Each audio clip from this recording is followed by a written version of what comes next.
ఏర్పడి ఉంటుంది కాబట్టి ఈ అధికారాన్ని కోల్పోవడానికి ఎవరు కూడా సిద్ధంగా లేదు.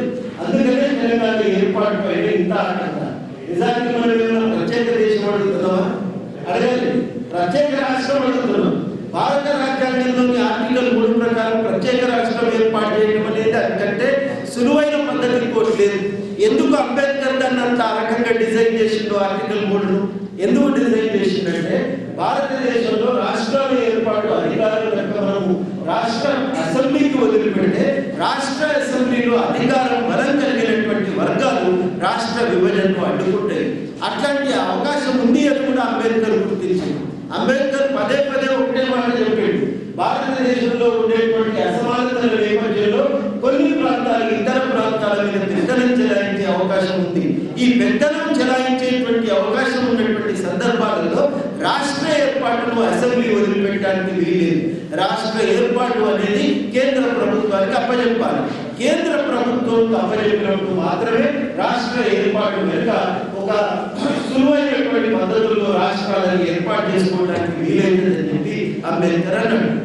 అనటమే కాదు, ఆ రకంగా చర్చ జరిగింది. ఒక 3 రోజులు చర్చ జరిగింది అసెంబ్లీలో. చాలా మంది అంటారు ఇది అన్యాయం, రాష్ట్ర అసెంబ్లీలకు సంబంధం లేకుండా పోతే ఇక ఫెడరల్ స్వభావం ఎక్కడున్నట్టు ఇండియాలో. అప్పుడు అంబేద్కర్ గట్టిగా వాదిస్తాడు, మెజారిటీ సభ్యులు ఉన్న ప్రాంతం ఒక మైనారిటీ ప్రజల ఆకాంక్షలు అడ్డుకుంటే అది ప్రజాస్వామ్య దేశం ఎట్లయితుందండి. అందుకనే మనం ఈ ప్రజాస్వామ్య దేశంగా మనం ఎదగాలనుకుంటే మనము భారతదేశంలో రాష్ట్రాల ఏర్పాటుకు సంబంధించి అధికారాన్ని కేంద్ర ప్రభుత్వానికి ఇవ్వాలని కూడా చెప్తారు.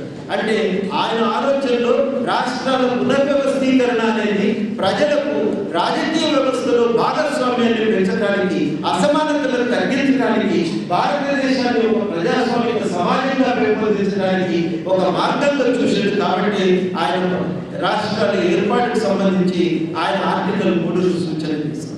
ఆ ఆర్టికల్ 3 ప్రకారం రాష్ట్రాల ఏర్పాటు ఏమంత కష్టమైనవి కాదు. కానీ ప్రతిసారి కూడా రాష్ట్రాల ఏర్పాటుకు సంబంధించి మన తెలంగాణ ఏర్పాటుకు సంబంధించి మనం అడగంగానే అనేక రకాలైన ప్రచారం జరుగుతుంది. ఈ ప్రచారాల్లో అనేక రకాలైన అవాస్తవాలు ఉన్నాయి.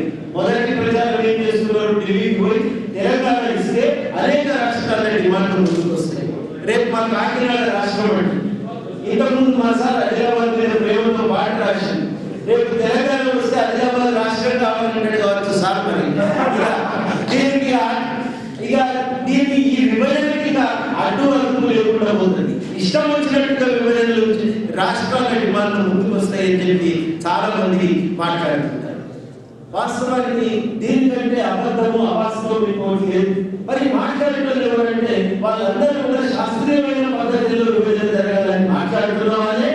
ఆ మాట్లాడుతున్న ఆంధ్ర పాలకులే ప్రచారం చేస్తున్నారు. నాకు ఈ మధ్యన ఢిల్లీలో ఒక పెద్ద మనిషి కలిసి తెలంగాణ ఇస్తే నీకు ఎన్ని డిమాండ్లు వస్తాయో అని అంటే మీరు అర్థాన్ని చారిత్రక వాస్తవాలతో రుజువు చేస్తారా అని అడిగినారు. అంటే ఎందుకు అన్నాడు అంటే భారతదేశంలో 14 రాష్ట్రాలు అయినాయి. ఆ తర్వాత 15 రాష్ట్రాలు కొత్తగా ఏర్పడి ప్రతిసారి ఈ మాట అంటూనే ఉన్నారు. ఆంధ్ర రాష్ట్రం 53లో ఏర్పడినప్పటి నుంచి ఈ మాట అంటూనే ఉన్నారు. ప్రతిసారి కొత్త రాష్ట్రాలు ఏర్పడుతూనే ఉన్నాయి. ఈ కొత్త రాష్ట్రం ఏర్పడ్డాక ఎన్ని కొత్త డిమాండ్లు వచ్చినాయి, దేశం ఎక్కడ ముక్కలైతే ఒక్కసారి మనం చూపియండి అని అడిగితే లేదు, పంజాబ్ తర్వాత ఏం గొడవలు కాలేదు. ఈ 2000 సంవత్సరంలో 3 రాష్ట్రాలు లేని ఏం కొత్త డిమాండ్లు వచ్చినాయి దేశంలో, ఏ ఒక్క డిమాండ్ కూడా రాలేదు. అంటే ఇంతకంటే అబద్ధం ఇంకోటి లేదు. ఈ అబద్ధాల మీద మీరు ప్రచారం నడుస్తుంటే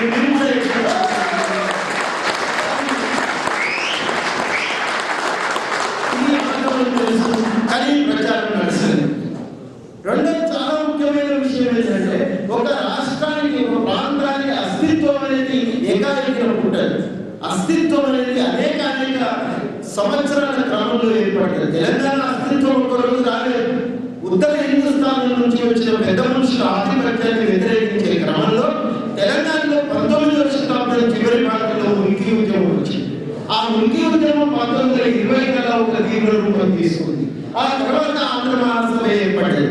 ఆ తర్వాత సాయుధ పోరాటం జరిగింది. ఆ తర్వాత ఉనికి ఉద్యమం జరిగింది.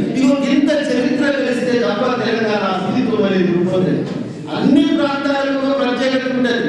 మీకు డల్లాస్ లో ఉండే తెలుగు వాళ్ళకు మా తెలంగాణ వాళ్ళ మధ్యనే ఒక ప్రత్యేకమైన ఆత్మాభిమానం ఉండొచ్చు. అలా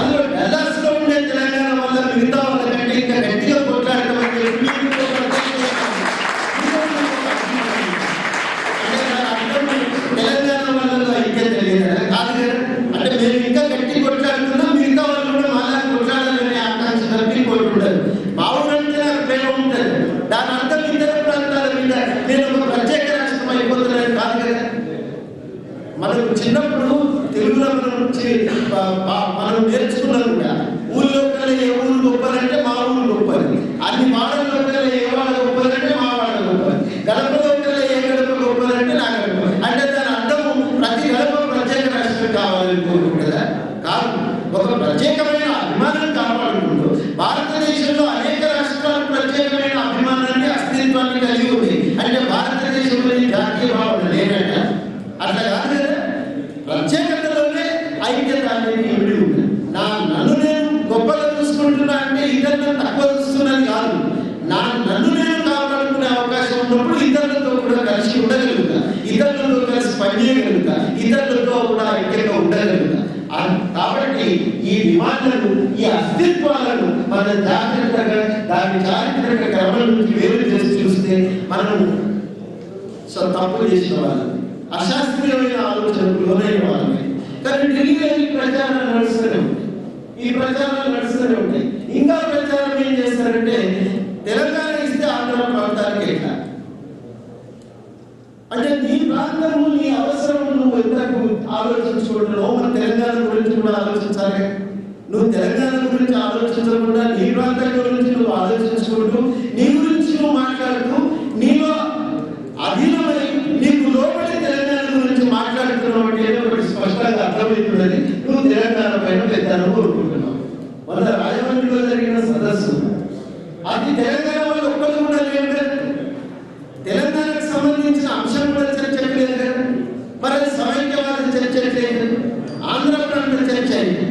ఆంధ్ర ప్రాంతానికి సంబంధించిన చర్చ తెలంగాణను ఆంధ్రకు లోబడి తెలంగాణను చూస్తున్నారు. అంటే నాకు ఎట్లా ఉంటే లాభం అని చెప్పి తెలంగాణ గురించి ఆలోచిస్తున్నారు, కానీ అందరికీ ఎట్లా ఉంటే లాభం జరుగుతుందనే విషయంలో ఆలోచిస్తారు.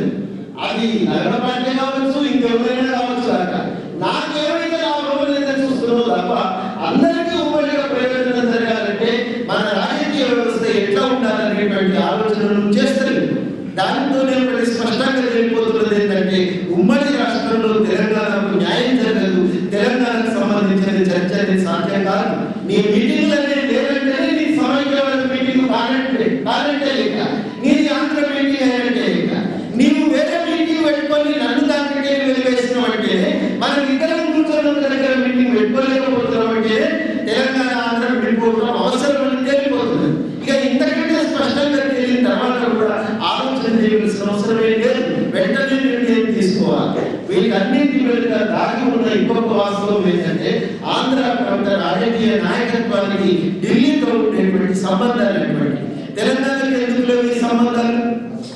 తెలంగాణ కాంగ్రెస్ పార్టీ చారిత్రాత్మకంగా 48 ముందు జాతీయ కాంగ్రెస్ లో భాగం కాదు. కాబట్టి వీళ్ళకి ఆ బలమైన పునాది సంబంధం లేదు. అప్పటికి తెలంగాణలో ఉన్న కాంగ్రెస్ పార్టీని హైదరాబాద్ స్టేట్ కాంగ్రెస్ అన్నారు, దాన్ని ఇండియన్ నేషనల్ కాంగ్రెస్ హైదరాబాద్ విభాగం అని అనలేదు, అది వేరే కాంగ్రెస్ తో ఉన్నది. ఆ లింక్ అనేది వీళ్ళకి లేదు. కానీ అప్పటికే ఆంధ్ర ప్రాంతం నుంచి భోగరాజు పట్టాభి సీతారామయ్య గారు జాతీయ కాంగ్రెస్ అధ్యక్షులుగా పనిచేసింది. వారికి జాతీయ స్థాయిలో కాంగ్రెస్ నాయకులతో పరిచయాలు ఉన్నాయి. అంత సుదీర్ఘమైనటువంటి పరిచయాలు తెలంగాణకు లేవు. రెండవది, ఇవాళ రాజకీయాల్లో ఉన్నటువంటి అవినీతి క్రమంలో అనేక రూపాల్లో ఢిల్లీలో ఉండేటువంటి రాజకీయ నాయకత్వాన్ని కొనగలిగే శక్తి, ప్రభావితం చేయగలిగిన శక్తి ఆంధ్ర నాయకత్వానికి ఉన్నంత తెలంగాణ నాయకత్వానికి లేదు.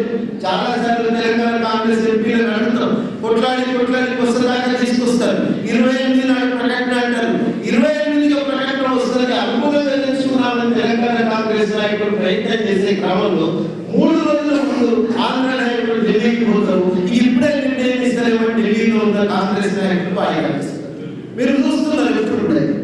అంటే ఈ తేడా ఎందుకు వస్తున్నదంటే ఆ పైసలతో చక్రం తిప్పగలిగేటువంటి ఒక అక్రమమైనటువంటి అవినీతిమయమైనటువంటి సంబంధం ఆంధ్ర నాయకత్వానికి ఢిల్లీకి ఉన్నటువంటి సంబంధం. కనుక ఈ నేపథ్యంలో ఎప్పటికప్పుడు తెలంగాణకు రావాల్సినటువంటి నిర్ణయం వాయిదా పడుతుంది. కనుక ఇందులో మొత్తము మనం పరిశీలిస్తే మనం స్పష్టంగా కనబడుతున్నటువంటి విషయం ఏంటి? తెలంగాణ ప్రజలకు తెలంగాణ కావాలన్నమాట. ఆంధ్ర ప్రాంతంలో తెలంగాణ పట్ల పెద్ద ఎత్తున